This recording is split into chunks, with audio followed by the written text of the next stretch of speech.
now we will see stability of submerged bodies.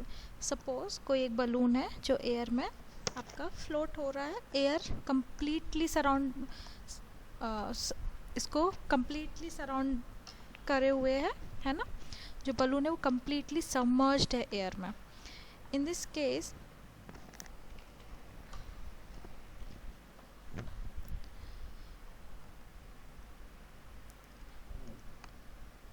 इस case में हम जो सपोज करेंगे कि जो आपका एयर है बलून के अंदर, हैवियर गैसेस आपकी बलून में कहाँ होंगी, लोअर पार्ट पर, और लाइटर अबव उसके.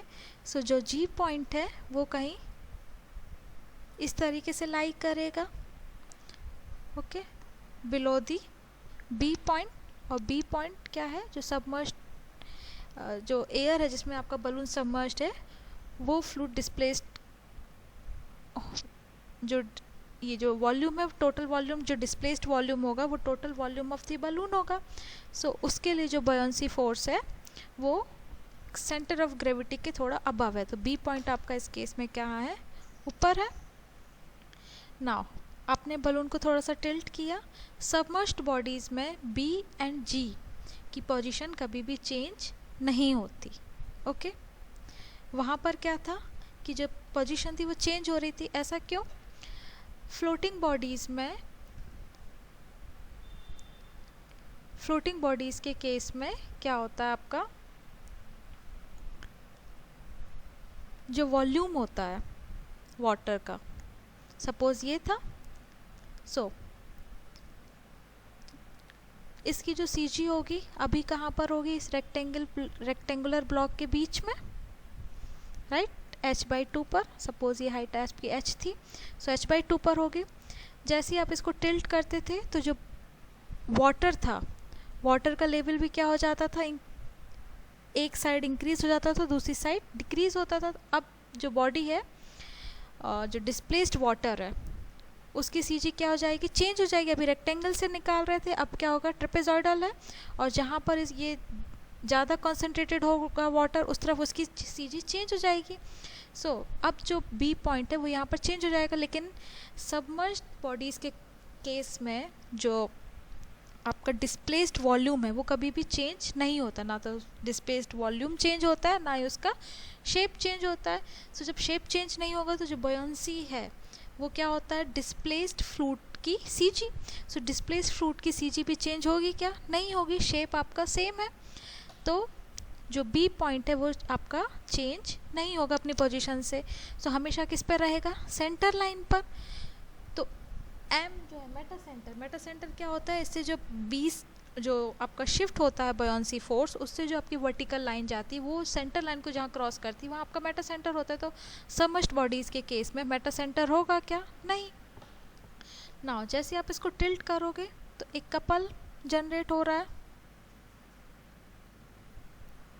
Suppose weight and buoyancy force both are in equilibrium. So ये कपल क्रिएट करेगा. हमने वन टाइम मोमेंट इस डायरेक्शन में लगाया और ये जो कपल है ये इस डायरेक्शन में मोमेंट प्रोवाइड कर रहा है. सो क्या करेगा, एक दूसरे को बैलेंस आउट कर देगा. धीरे धीरे जो आपका बलून है वो ऑक्सीलेट होते हुए फिर से अपनी ओरिजिनल कंडीशन में चला जाएगा. तो ये होगी आपकी stable condition. Next condition, now suppose जो बलून है टोटल हैवियर गैसेस लिया हुआ है, जिसकी वजह से इसका जो सी जी है इस तरीके से कहीं है, बाहर लाइटर एयर है जिसकी वजह से इसका जो बॉयंसी फोर्स है ये नीचे यहाँ कहीं आ रहा है बी पॉइंट पर, ओके. सो वेट आपका डाउनवर्ड डायरेक्शन में लगेगा, बॉयंसी फोर्स अपवर्ड डायरेक्शन पे एट बी पॉइंट. जैसे ही आपने इसको टिल्ट किया, सो बलून क्या हो जाएगा, आपका टिल्ट हो जाएगा. सो जैसे ही टिल्ट होगा वेट डाउनवर्ड डायरेक्शन में ही लगेगा vertical, buoyancy force upward direction में लगेगा vertically. F B and W, this is B point, this is G point. एस जो एयर है उसका वॉल्यूम भी चेंज नहीं हो रहा है, सो वो भी जो आपका बॉयंसी फोर्स है वो हमेशा जो बॉयंसी सेंटर है वो हमेशा सेंटर लाइन पर ही होगा। ओके, सो आपने मोमेंट प्रोवाइड किया, बलून शिफ्ट हुआ।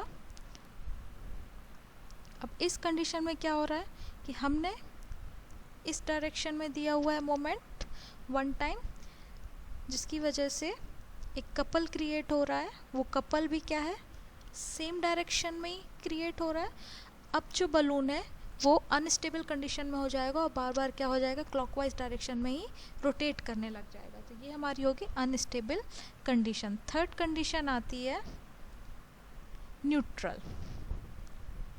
सपोज जो बलून है वो सर्कुलर है, सो इस कंडीशन में आपका B एंड G जो डिस्प्लेस्ड वॉल्यूम है एयर का वो भी सर्कुलर ही होगा, राइट। सो डिस्प्लेस्ड वॉल्यूम भी आपका सर्कुलर होगा, तो जो एयर डिस्प्लेस हो रही है उसकी CG भी कहाँ होगी, सेंटर पर। और जो बॉडी है आपकी बलून की, उसमें जो गैसेस फील्ड है उसकी CG भी कहाँ पर होगी, सेंटर पर। सो G एंड B दोनों क्या करेंगे, कोइंसाइड करेंगे। इसकी वजह से जैसे आप इसको कोई मोमेंट प्रोवाइड करोगे तो क्या होगा, वो मोमेंट की वजह से ये बॉडी क्या हो जाएगी, सपोज कोई पॉइंट है यहाँ पर। सो अब बॉडी क्या हो जाएगी, डिस्प्लेस होगी।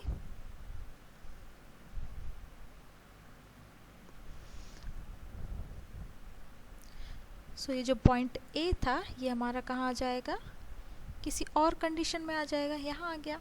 जैसे ही आप ये मोमेंट को हटाओगे वो जो बॉडी है वो उसी कंडीशन में सेट हो जाएगी। सो ये हमारी हो गई न्यूट्रल कंडीशन। ओके।